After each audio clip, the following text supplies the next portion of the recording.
Hey Burners, we're here today with Ryan from Sparta Nutrition. Thanks for joining us, Ryan. Thanks for having me. So Ryan's flown over from Sydney to have a chat to us, and Ryan was a competitor. Yes. And how long ago did you compete? I've been competing my whole life. Yep. My first show was, I was 19 years old. Yep. And How old are you now? I'm 30. You look good. Oh, thank you. Thank you. Thank you. But sure, so 19, so 11 years ago when you competed for the first time. That's Cool. been my sport. Excellent. And so Ryan hasn't competed for a while, so how long has it been since you've competed? 4 years now. 4 years. 4 years. So you've always been in good shape. Yep. And I haven't actually seen you for 6 months. Right. And you have blown up size-wise in 6 months. Look at the size of these arms, guys. And so that's while he was over, we thought we'd talk to Ryan about sort of while you're competing, what are your, say, 3 non-negotiables? So something that you live by every day when you're competing that helps you get the great result. Because how did you go when you competed? So I came second in an Australasian comp. Right, so 15. multinational. Yep. And then I went to the Arnold's in amateur range, and I came 6th out of like 30 guys, which I was pretty happy with. Yeah. Excellent. Yeah. So you're quite a high level competitor. Did okay, not bad. Yeah. And so how tall are you? I'm short, I'm 169 centimeters. And what were you weighing in at on stage? So on stage, I was weighing in at like 76 kilos. So quite light for a bodybuilder, but it was about the conditioning, right? Yeah. So what were your 3 non-negotiables? For me, it was about just being consistent with those 3 rules. So my first one was I had to eat on time. Okay. Although I didn't hold the timing value importance to how my results were, it just kept structure and routine for me. If I go off routine, I go off everything. So I time my meals, I have them locked in, I have them premeditated ahead. If I've got meetings or if I've got anything that's unusual in the day, I'll premeditate the timing of those meals, and then everything else in my day is built around the time of my meals. I just work backwards from there. Huge structure. Yeah. You have to. Yeah. Timing was king, and then if I had to change that, it would be premeditated. So timing of meals. And what was your second non-negotiable then? So everyone is different, but for me, I had to have a cheat meal almost every week. I got leaner every time I had a cheat meal. Every time I'd have my cheat meals on Sunday. So originally, like 16 weeks out, it would be a cheat day. Every meal? The whole day, I just overate. And it probably put me back a bit, but it just gave me that mental break to put me back into routine. And then as we get to like 8 weeks out, it becomes a cheat meal, and then or a cheat window of like, say, 2 hours. And you show a little bit of self-restraint, so you'd only have a main meal or a dessert after.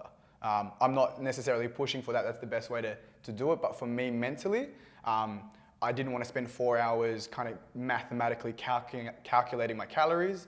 I went more on feel. So I knew how much food I would buy, and I knew that if I took a bit out, it would work my way towards that. And what would be the third non-negotiable then? So the third one was I didn't want to track specific calories. So what I would do is I would work out my macros like from 16 weeks out, my protein, my fats, my carbs, and then some small micros like fibers and all those kind of things that were important. But then once I set those, I would go shopping and I would buy that food for the week, and I'd know how many, 1.2 kilos of chicken, this many grams of basmati rice. And then I would just slightly deduct that each week without having to count them now. So I only did the mathematics twice, 16 weeks out and 8 weeks out, and then I would just go off feel. I was like more of a real life kind of guy. I just like, I know how much I'm eating because this is all I'm doing. So you weren't weighing your food every meal or anything like that? No, because like I would take 1.2 kilos of chicken and I didn't even weigh them evenly. I just go, that's how much chicken I get to eat this week. Put them in rough portions. If one meal was 400 grams and the next meal was 100, it's like, it doesn't matter because in the week, I've done my job. Perfect. And mentally, that was nice because it's meant more time training and more time enjoying my meal and less paperwork. Yes. Don't like that paperwork. So you've built you built the structure, super important, because if you lost the structure, everything else fell away. That's correct. It makes a lot of sense when you're trying to be the best in competing. Yes. Number 2 was you had to have a cheat day that then turned into a cheat meal to stay sane, but also because you found that it caused weight loss or fat loss afterwards. Well, so 2 things. It kept me accountable. So Wednesday, if I was like, I'm going to give into these cravings, I would, no, don't worry. Sunday's coming up. Yeah. It would keep me in check.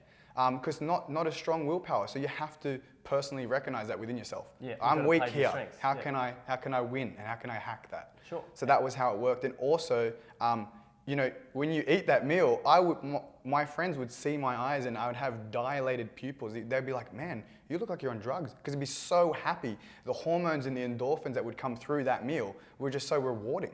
And I'd be relaxed for half the week after that. And it just sounds like that was valuable for your competing. You know, you had to do it. And so Yeah. I understand why that was something that was non-negotiable during your 18-week process. Yep. And then what was the final one? You said you were structured, cheat meal, and then you didn't count calories. Yeah, you calculate it once, right, and then just use it through the week. least amount of paperwork. That's actually path of least resistance and very smart. Probably most people don't think like that, but if you think how that could work, it actually sounds like it would work perfectly with less effort. Right. And I'm not for that particular style. It's about knowing what works for you. I've got friends that go, man, I have to calculate every single thing and I get enjoyment out of it. And it also keeps me busy. Instead of thinking about all the food I want to eat, I'm calculating my meals. So just know yourself and know what works for you. And I think that's always going to trump the best method. It's like find the method for you and make that work best, right? Yeah. It's kind of like in our lives. Go for a career that you're most passionate about. You're probably going to make more money if you really love it, as opposed to going for the money and then hating your life or something. That's kind of how I view it. I love that saying, the path of least resistance. You just follow it, and if it works, it works. And it's more fun because you're kind of closer to where you feel comfortable. Perfect, cool. Yeah. Well, thanks for taking the time to explain how a champion goes about getting into that comp mind prep, as well as your non-negotiables and how you got to the results. But appreciate it, man. Thanks so much. Yeah, thanks a lot. Hope you got something out of that, Burners. We'll chat to you soon. Cheers. See ya.